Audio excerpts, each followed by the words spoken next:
Leaving a toxic relationship is one of the most courageous steps you could take for your well-being, but it is only the beginning of the healing journey. The aftermath of the toxic relationship can leave you feeling broken, confused, and unsure of how to move forward. So in today's video, we'll be exploring how to heal after leaving a toxic relationship, providing you with some practical steps to rebuild your life, regain your sense of self, and find peace and happiness again.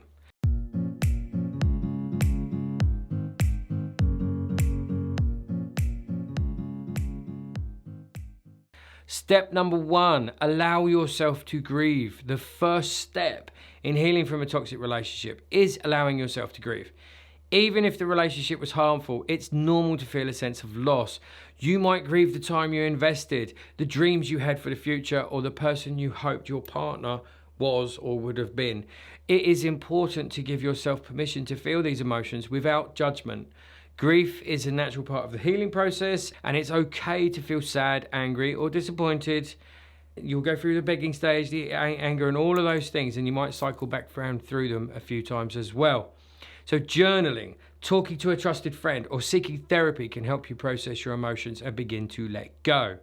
Step number two, focus on your self-care, because after leaving a toxic relationship, it's really essential to prioritize self-care.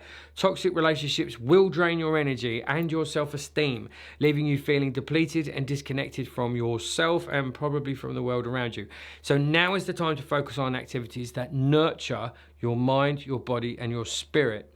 Self-care can take many forms. These include physical self-care, engage in regular exercise, eat nourishing foods, get enough sleep.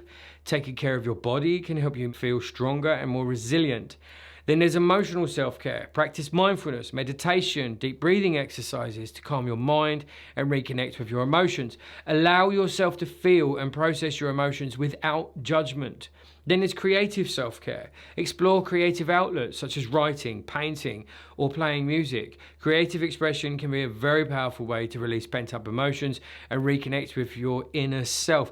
Don't believe me? Look at all the artists around the world, look at all the musicians, etc., the writers. They all put themselves, their own life experience into it to help process. Social self-care is another one. Spend time with supportive friends and family who uplift you and encourage you. Surround yourself with positive influences. You are the sum of the 4 people you spend the most time with.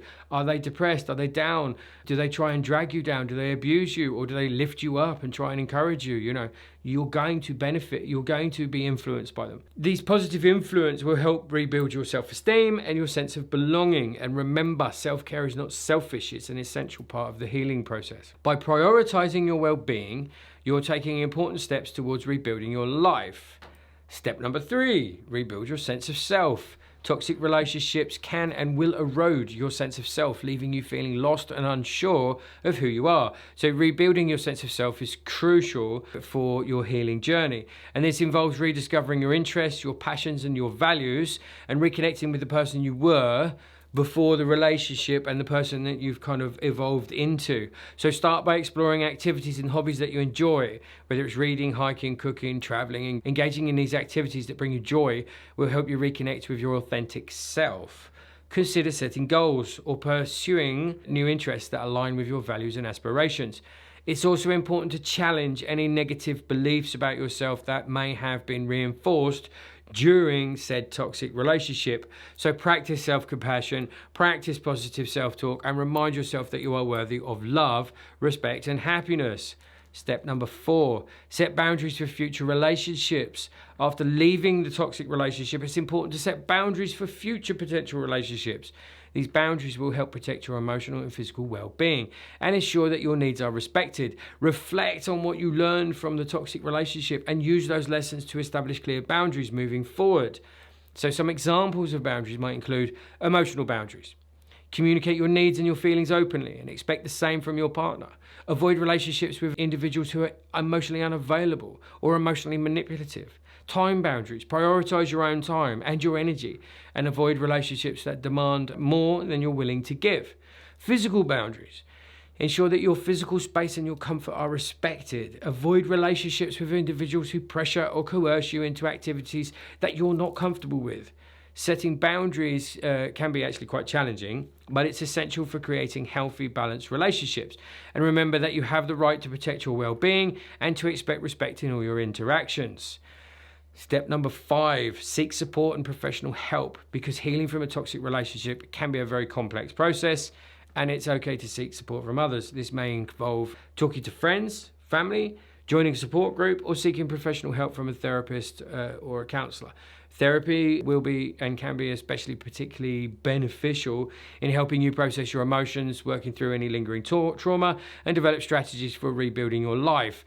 A therapist will also help you identify any patterns that may have contributed to the toxic relationship and provide guidance on how to avoid similar situations in the future.